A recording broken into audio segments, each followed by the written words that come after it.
classic situation that we had back at church. It's been 3 years now, maybe, coming up to 3 years. Yeah, you see, in church we fight a lot of spirits, we fight a lot of demons, we cast out demons, we have many people that get delivered for them, and that's part of the ministry. But this case, I believe, it would help people that call themselves modern, because it comes into the modern areas. We have a sister that had been coming to church steadily, a believer, and she had a friend of her that was not a believer. So this sister felt she must call a friend to church and maybe introduce her to church. And this lady comes to church for the first time, and she hears what was going on in church, and then she made a few more visits to church, and this sister asks this lady, "How are you finding it?" And this lady says, "Look, I think you got the truth. I'm getting helped much more than what I was in my old church. But I think, is it possible that I can have an interview with the pastor?" I said, "No problem." So the sister told me. So we set up a date, and she came to church, and I was there at church with my wife. So the three of us sat in the room, and she started relating her life situation. She was first in the family. She was working, of course, but they were having a few family problems in their home, and she was also not having it well for herself in her own family. So she felt she needed some help, some spiritual counseling and everything. So after she told us what was going on in her family, we felt we got to pray for her. Yeah, so we asked this lady to kneel down to pray, and we started praying. This girl had her own car. She had her own accommodation. Now, I can say she was supporting herself in everything that she was doing. She was not like somebody who was depending on other people. So she was like, maybe we can say she was well-to-do. Then, while we were praying, after a few minutes, this girl collapses or falls down to the ground, and she started making sounds and noises. And we knew it's a demon that is manifesting in this girl. And we started praying and casting out this demon. And this demon at one time says, "Look, you are burning me, I must go." And we told this demon, "Hey, you just have to go and leave this girl alone." And the demon answered, says, I can't go back, even though I want to go back. But grandfather of this girl sent us, or sent me rather, to come stay in this girl. So I got no other accommodation if I leave this girl. I said, "Go back to where you came from." And the demon answered, says, "Even if I want to go back, we got no more space. There are too many of us there." Yeah, so we kept on rebuking this demon, and finally the demon says, "I'm going." And then somehow I told the demon, "You must collect everything that belongs to you from this girl, because you mustn't leave anything on this girl again." He says, "Okay, give me time to claim all that belongs to me, so that she must give me everything that belongs to me, then I'm going." And she says she knows this pink blanket that she enjoys, moving around with, and sometimes laying on her bed. Says that thing, we gave it to her from home. It came like a gift to her, but she likes it very much. She doesn't know why she likes it, but that is what we gave her. And the demon goes on to say, we want to ruin her life. We were sent to ruin her life, and we gave her a boyfriend. This boyfriend was a divorcee, had his own child, but this demon says we set it up because we wanted to destroy her life. And she says, then we started using this boyfriend to buy her a lot of things that will make her not think of church again. So it was claiming the things that she felt, that it felt belonged to itself, so that it must go and take everything and go with away. So the demon says, we used this boyfriend of hers to buy a lot of filthy magazines. So she has a lot of filthy magazines that we bought for her. When she says we, she was talking about itself, the demon itself, with the boyfriend. So the boyfriend was a tool that the demon was using to push this girl away from the, to make sure her life gets to be in the wrong place all the time. And then the demon goes on to say, apart from that, we have bought DVDs, worldly DVDs with worldly music for her, and that keeps her busy with the wrong things. And it spoke about some different clothes, high-heeled shoes and trousers that she was given by the boyfriend. The demon says, we did all that. And the demon pauses and says, before I go, recently we bought some meat and filled her fridge. I want my meat. I want my beef before I go. So I said, get away. We cast that demon, and the demon finally left. And the girl came back to awareness again. And this girl didn't know what she was talking about all the time. So we started asking her questions. Do you know this? Do you know all these things? She says, I know all these things. And I said, who bought all these worldly DVDs with music on? Says, my boyfriend did. And who bought you this pink dress, blanket? She says, we got it from home. And she started relating all these other things. We told her, these things belong to the demons. If you keep these things with you, you will never be set free. So you have to let these things go if you must be free again. So the girl says, tomorrow night, I'm bringing everything here with me. We want to burn it. And for sure, the following night, we were waiting for her at church. She brought it was a whole heap of magazines, and a whole heap of DVDs of worldly music, and some other clothes, trousers, and long high-heeled shoes that were bought for her by this boyfriend. It was for the first time that we got to realize that we've been thinking that a demon is always, dealing with dirty things, but we noticed that the demon is now in high tech. It was quite a surprise for us.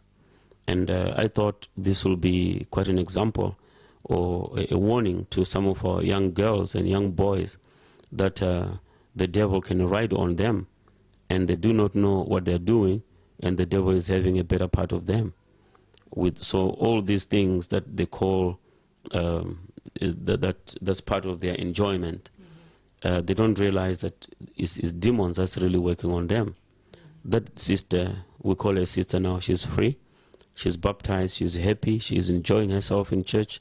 She's busy inviting other people to come so that they can also be freed the way she was. It's wonderful. So we certainly appreciate the Lord that He has done this and freed this sister. Praise the Lord. Thank you very much, Pastor Chester. That's an amazing testimony. I would like to know, did the boyfriend, was he conscious of what was going on, or he was also possessed by the demons to do what he was doing? Okay. I didn't get to ask this girl to bring this boyfriend up so that I can talk to him. But I asked her what the situation was. This young man did not know what he was doing. As far as he was concerned, it was a love affair that he was having with this girl. The thing was, they didn't have real plans of marriage. They were just having a good time. That was all. That's all that was happening. So this girl, we told her, look, if you have to be free, why don't you sit down with this young man and tell her it's over? Because that's the medium that the devil was using in wasting your life away. And you didn't have any direction at all. So she sat down, she called this young man and told him that it's all over. So it's finished. So this girl is very happy, living a life without a boyfriend again. The boyfriend was gone and finished. So the Lord is good. We certainly appreciate the Lord. Thank you very much, Pastor Chester, with that wonderful and lovely testimony, which I believe it's going to be helpful to the young kids. I'm sure you're having it. So things happening like haphazardly, but it's the demons orchestrating all this meeting. I truly appreciate the time. Maybe our young people would get helped by some of our experiences. One time I was deeply inspired when I was looking at the situation in church about our young people. They would just continue living the life as a Christian, and they would remain bachelors and spinsters. They never think of getting married, and they want to continue the way they were. So the Lord really inspired me to hit into the things that affect the young people. There are certain demons, spirits that affect young people. And these young people, they don't know what is going on around them. Like in this case of this girl, she didn't know why she had to involve herself with this young man. This young man divorced and had his own son. Yet they never thought of getting married or anything, but it was just a continuous life. Many times in church you would find that young people get involved into mischief, young people get involved in this and other, and they're not busy even with the Lord. They don't go testifying or doing anything else. They're just sitting there in church. So when I took time in church one time, and I said I'm going to preach about the spirits of celibacy. Yeah, that will keep the young people, away from getting married, and the girls away from getting married. So when I started preaching this message, it was very strong, and it really went home, if I can say. The devil didn't like it. I had a backlash. The devil hit me quite a lot on that, but the message went home. So last year and this year, especially last year, I'm not sure we lost count of the kind of the number of weddings we had in church, because people got delivered, because they realized that, there's a demon of celibacy, really. Just wanting to remain single for the sake of it. And you don't have any purpose, you don't have any reason why you want to remain single. I mean, one can remain single because maybe you want to finish up school, or you want to finish up this, that, and the other. But now after you finish school and you're working, why do you want to continue, remaining that way? Now the devil has got, it looks like the devil will find people that he is going to use to get into mischief, especially in the message. So young people in the message have got to realize there's no point when you feel everything that you want to be doing as a bachelor, you've done and finished everything that you've got to do as a spinster, young sister. You have done and finished. So these spirits, they will make the girl refuse any brother who wants to come their way because they just want to be single. For the sake of being single, they don't want anybody to bother them. Yeah, because we have got spirits in this world where the people in this world, they don't want to get married. They just want to stay in, you know. But when these things flow into the message, you don't know why you don't want to get married as a woman. Every brother who comes, you say you don't want, you know. And brothers, the same. They don't even think about it. They feel they want to enjoy their bachelorhood. So it's a real problem, and they don't realize it's spirits. Yeah, so these are some of the kind of things that we meet in this message. Amen. Thank you very much. Without taking much of your time, last question. This demon was mentioning about how they bought DVDs, music, high heels through this boyfriend. So actually, the dress code was sort of inspired by them through this boyfriend. And was there anything about mentioning, did they mention about watching TVs or watching TV shows or anything surrounding the girl which was inspired? Did they mention anything like that? Yeah, this demon didn't talk about that. But this demon spoke mainly about the entertainment that they provided for this girl. So obviously, if it goes into DVDs, where do you watch it? And you don't only watch it, but you want to watch everything else. It was mainly everything that will keep you entertained and forget about the real things in life. So that is where that is the world that this girl was revolving in all the time. But we thank God she's free. She's no longer watching those things again. So it's quite a big lesson. It surprised me because I never met anything like that before. So the brothers also enjoyed hearing something like that because it was quite an eye-opener. You know, that demons are not just dealing with dirty things, but you see they've gone into fashion and they've gone into high life and high tech and all these things. So it's all demon power that's affecting the people, the children of God. Right. Thank you very much. That was Pastor Blessing Chesa, once again relating to us the wonderful things that has happened in the ministry and the way God has also delivered His children. We appreciate your time. Thank you very much once again. God bless you.